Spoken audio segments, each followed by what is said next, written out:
नमस्कार। कौशल योग के आज की इस कड़ी में हम लोग एक महत्वपूर्ण आसन गरुड़ आसन की चर्चा करते हैं। इसके अभ्यास की विधि सीखते हैं और फिर इसके लाभ और सावधानियों की चर्चा करेंगे।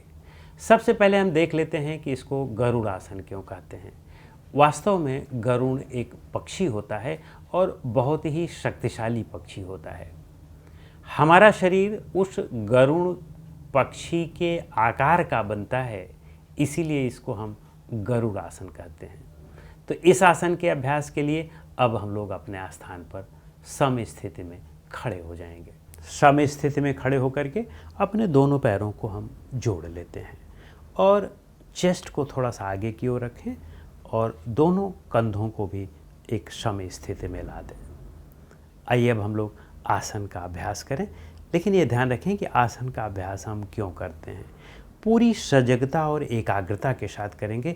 आप एक एक अंग जब इधर उधर कर रहे हैं तो आप में सजगता रहनी चाहिए, माइंडफुलनेस रहनी चाहिए, क्योंकि माइंडफुलनेस बढ़ाना ही हमारे योग का लक्ष्य है। और अंतिम स्थिति में हमें इतना माइंडफुलनेस हो कि हमारा मन पूरी तरह से एकाग्र हो जाए, कहीं इधर उधर ना भटके, हमारे पूर्ण नियंत्रण में आ जाए।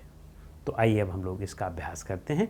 और इस आसन में वास्तव में यह हमारा शरीर वह पूरी तरह से स्थिर भी हो जाता है और बिना मन को एकाग्र करे स्थिर भी आप नहीं कर सकते हैं, इसीलिए स्थिरता बहुत आवश्यक है। तो आइए अब हम देखते हैं। अपने पहले एक पैर को हम इस तरह से आगे की ओर कर लें और इस पैर को, जैसे दाहिना पैर है हमारा, तो दाहिने पैर को हम आगे की ओर कर रहे हैं, तो इस पैर को मोड़ेंगे और फिर इस तरह से हम सटा लेंगे।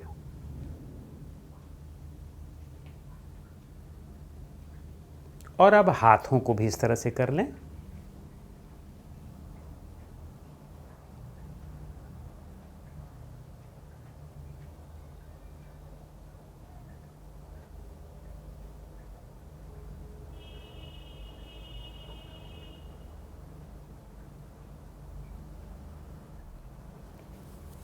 फिर वापस पूर्व स्थिति में आ जाएं।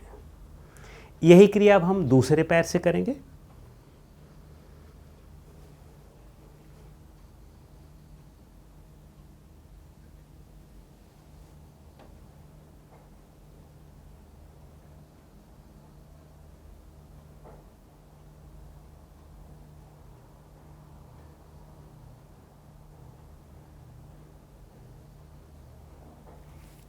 वापस पूर्व स्थिति में आ जाएं।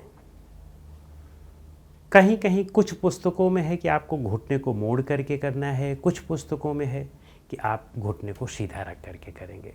तो आप इसके वेरिएशन को देख सकते हैं। जैसे इस तरह से एक पैर का घुटना सीधा है और कहीं कहीं पर इसको ऐसे मोड़ करके दिखाया गया है।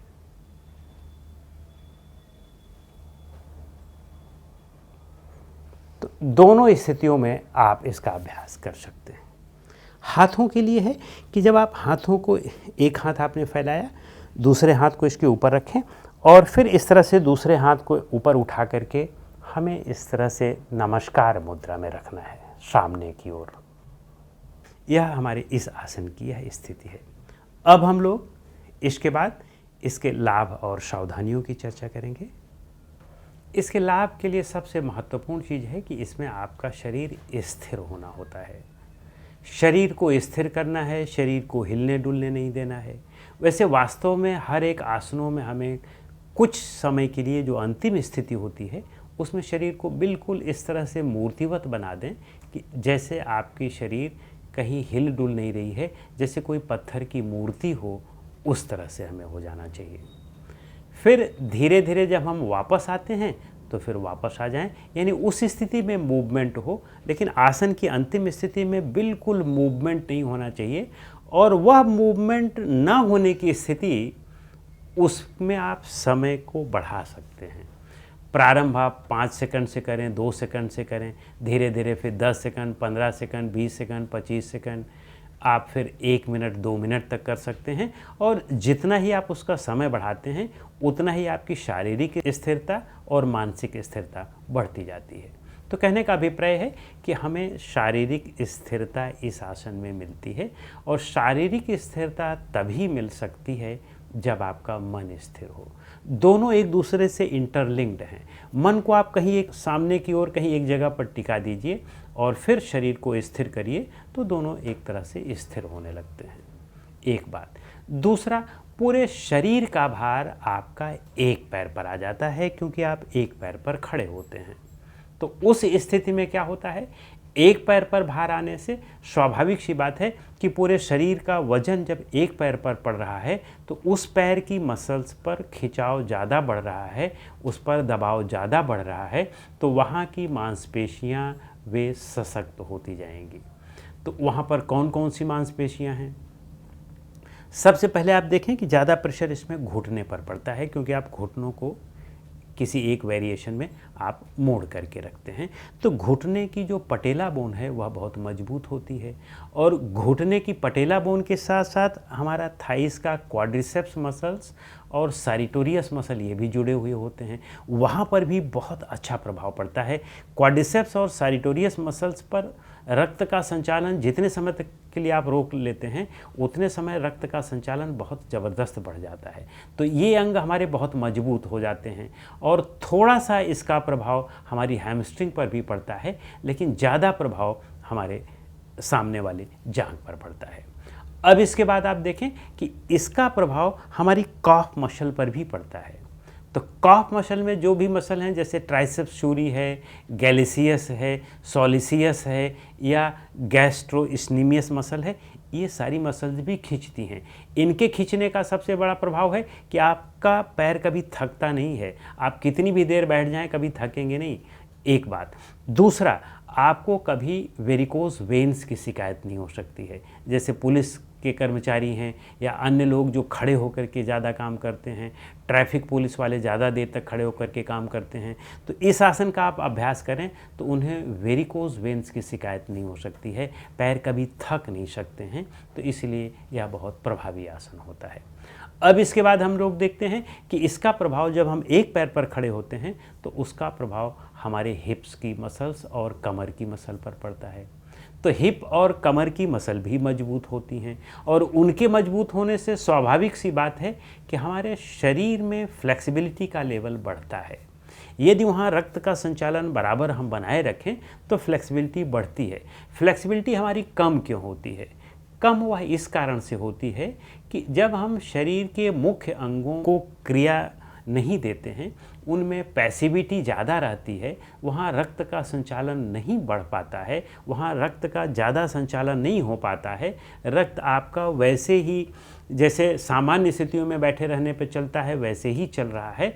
वहाँ पर ज़्यादा रक्त जब नहीं बढ़ता है, वहाँ उनकी एक्टिविटी नहीं होती है, तो वो धीरे धीरे वहाँ के सेल्स और टिश्यूज़ वे कमज़ोर होने लगते हैं, डेड होने लगते हैं, और इस स्थिति में शरीर का जकड़न बढ़ जाता है।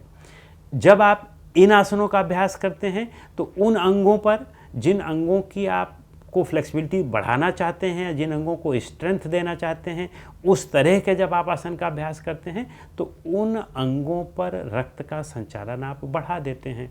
तो स्वाभाविक सी बात है कि जब वहाँ रक्त ज़्यादा पहुँचने लगा तो वे अंदर तक पहुंचने लगा, गहराई तक पहुंचने लगा, तो वे अंग अब एक्टिव होने लगे। और जब वे एक्टिव होने लगे तो स्वाभाविक सी बात है कि उनकी फ्लेक्सिबिलिटी बढ़ जाएगी, उनकी स्ट्रेंथ बढ़ जाएगी, उनका विगर बढ़ जाएगा, उनकी धारक क्षमता बढ़ जाएगी, उनकी एफिशिएंसी बढ़ जाएगी।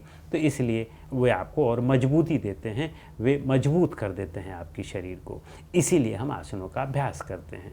तो कहने का अभिप्राय है कि हम इन अंगों में जो भी समस्याएं होने की संभावना रहती हैं उनसे आप बच जाते हैं, या इनमें यदि रोग हो भी गए हैं तो उन रोगों को ठीक करने में भी यह मदद करता है। आइए अब हम लोग इसकी सीमाओं पर चर्चा कर लेते हैं। वे लोग जो अभी बहुत ज़्यादा बैलेंस नहीं बना पाते हैं, वे बेहतर है कि अभी शुरू में ना करें या दीवार की सहायता लेकर के करें। धीरे धीरे इस आसन के अभ्यास में जब दक्षता मिलती जाती है तो फिर हम बिना सहायता के भी कर सकते हैं और बिना जोर दिए भी, और हम इसे सहजता के साथ कर लेते हैं। तो इस तरह से इस आसन की सीमाएं हैं। बहुत ज़्यादा इसमें कोई सीमाएं नहीं हैं, हर लोग इसका अभ्यास कर सकते हैं। बट घुटने में अगर कहीं कोई ऑपरेशन आदि की शिकायत हो या घुटना में बहुत दर्द की शिकायत हो तो उस स्थिति में इसका अभ्यास नहीं करना चाहिए। तो इस तरह से इस आसन के विषय में इतना ही। अगले आसन के लिए हम लोग अगली कड़ी में मिलेंगे। नमस्कार।